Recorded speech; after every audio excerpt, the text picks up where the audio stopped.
전 세계에서 가장 넓은 땅을 가진 나라는 러시아죠. 1억 4,400만 명 정도의 인구가 살고 있는데요. 그 중에서 70에서 75%가량이 정교회를 믿고 있습니다. 정교회는 그리스도교의 한 분파죠. 그런데 정교회는 어떤 이유로 러시아의 중심 종교가 됐을까요? 러시아의 시작은 스칸디나비아 반도에 살고 있던 바이킹과 직접적인 연관이 있습니다. 9세기 중반까지 지금의 러시아 땅에서는 국가의 형태가 갖춰지지 않았죠.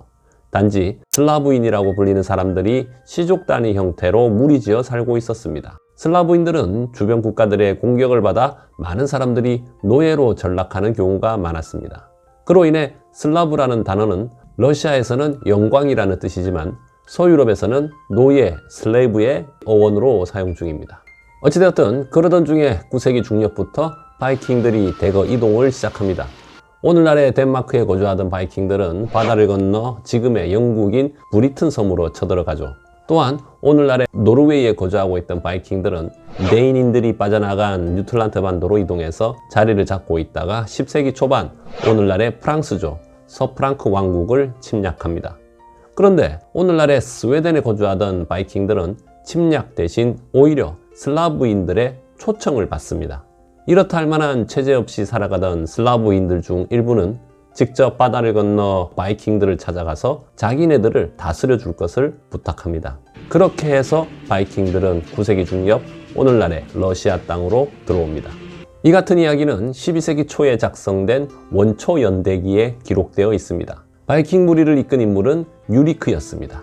유리크와 그의 동생 2명도 함께 왔죠. 유리크가 자리 잡은 곳은 오늘날의 상트페테르부르크 부근에 있는 라도가 호수의 남쪽이었습니다. 유리크는 855년 이곳에 정착해서 나라의 기틀을 만들죠. 유리크는 세력을 점점 확장해서 드디어 862년 노브고로드 공국을 건설합니다. 이것이 바로 러시아의 첫 출발입니다. 이로 인해 유리크는 러시아 건국의 아버지라고 불립니다. 유리크가 장악한 노브고로드는 오늘날 러시아 서쪽에 있는 노브고로드주의 중심 도시 벨리키 노브고로드입니다.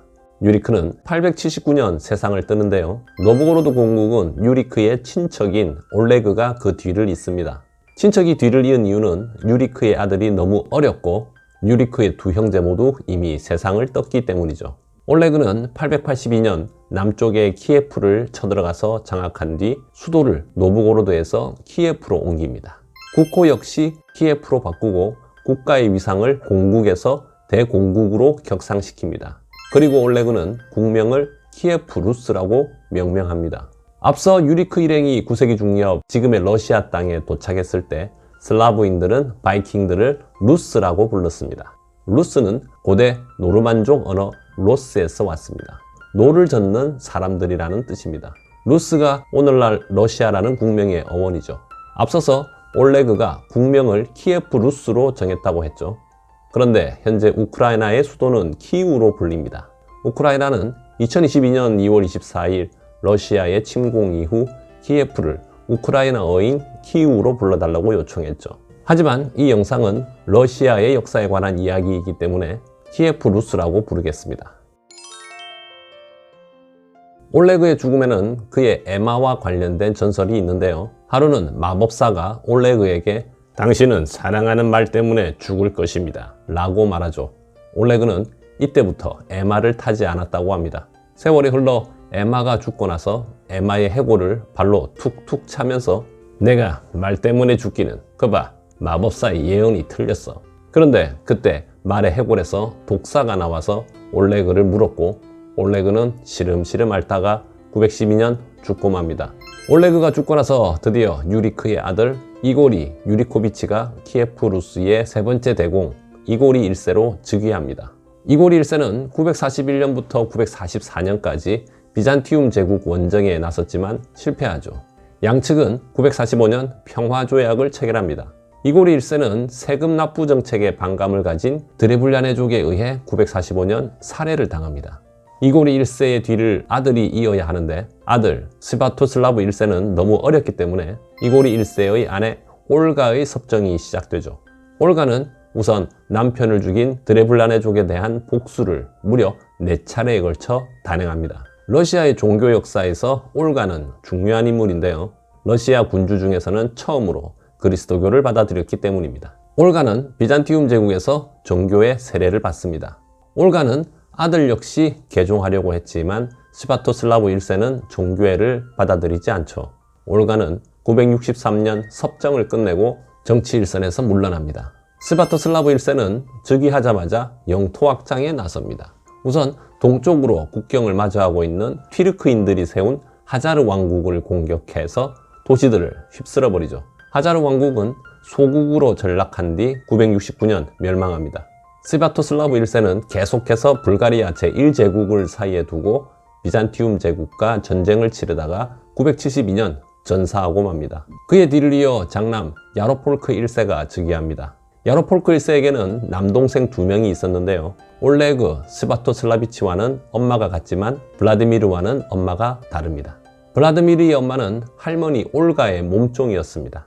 그러니까 스바토슬라브 1세가 엄마의 몸종과 바람을 핀 거죠. 하지만 스바토슬라브 1세는 서자인 블라디미르에게도 키예프루스 북부 노보고로드 쪽의 땅을 조금 물려줍니다. 차남 올레그 역시 지금의 우크라이나 서쪽의 땅을 물려받죠. 그런데 975년 야로폴크 1세와 올레그 사이에서 내전이 발생합니다. 결국 올레그는 전사하고 말죠. 내전 소식을 들은 블라디미르는 선조의 땅인 스칸디나비아 반도로 몸을 피합니다. 그러고 나서 3년 후인 978년 군사를 이끌고 키예프루스로 쳐들어가죠. 야로폴크 1세는 이복 동생과의 싸움에서 생을 마감합니다. 이렇게 해서 블라디미르는 키예프루스의 6번째 대공 블라디미르 1세로 즉위합니다. 블라디미르 1세는 비잔티움 제국과 좋은 관계를 맺습니다. 시간이 흘러 986년 비잔티움 제국에서 귀족의 반란이 발생하고 비잔티움 제국의 황제 바실리오스 2세는 블라디미르 1세에게 도움을 요청합니다. 그런데 블라디미르 1세는 조건을 내걸죠. 바실리오스 2세에게 여동생과 결혼시켜달라고 요청합니다. 블라디미르 1세는 서자 출신이었기 때문에 자신의 출신에 대한 컴플렉스가 항상 있었죠. 이번 기회에 자신의 위상을 높이고 싶었던 겁니다. 하지만 바실리오스 2세에게는 아들이 없었기에 여동생 안나가 차기 황제 1순위였습니다. 하지만 상황인지라 어쩔 수 없이 결혼을 승낙하죠. 그런데 바실리오스 2세의 여동생 안나는 블라디미르 1세에게 정교회로 개종할 것을 조건으로 내겁니다. 블라디미르 1세는 할머니 손에서 자랐기 때문에 종교회에 대한 큰 거부감이 없었죠. 결혼에 대한 입장 정리가 끝나고 나서 블라디미르 1세는 친위대 6,000명을 비잔티움 제국으로 보냈고 블라디미르 1세 친위대와 비잔티움 제국 병사들은 힘을 합쳐 아도비스 전투에서 대승을 거둡니다. 이후 블라디미르 1세는 세례를 받고 종교회를 받아들이죠. 블라디미르 1세는 처남의 이름을 따서 세례명을 바실리오스로 정했습니다. 블라디미르 1세는 내친 김에 아예 종교회를 국교로 삼았죠. 이때부터 종교회가 러시아의 중심 종교로 뿌리내리게 됩니다. 블라디미르 1세는 자신의 세례명을 따서 바실리 성당을 짓는 등 키예프루스 각지에 종교회 성당을 짓습니다. 그리고 슬라브족 신화 신상을 모조리 파괴하도록 명령합니다. 참고로 말씀드리면 영상 초반에 있었던 이 성당은 16세기에 건립된 모스크바에 있는 텅 바실리 대성당입니다. 블라디미르 1세가 세운 성당이 아닙니다. 성 바실리 대성당은 모스크바 크렘린 대궁전 옆 붉은 광장에 위치하고 있습니다. 그리고 성 바실리 대성당은 우리에게 참 친숙하죠. 바로 테트리스 게임에 나오는 건물입니다. 이번 시간은 여기까지입니다. 내용이 좋았다면 구독, 좋아요 부탁드립니다. 다음 시간에도 알찬 내용으로 찾아뵙겠습니다. 시청해 주셔서 감사합니다.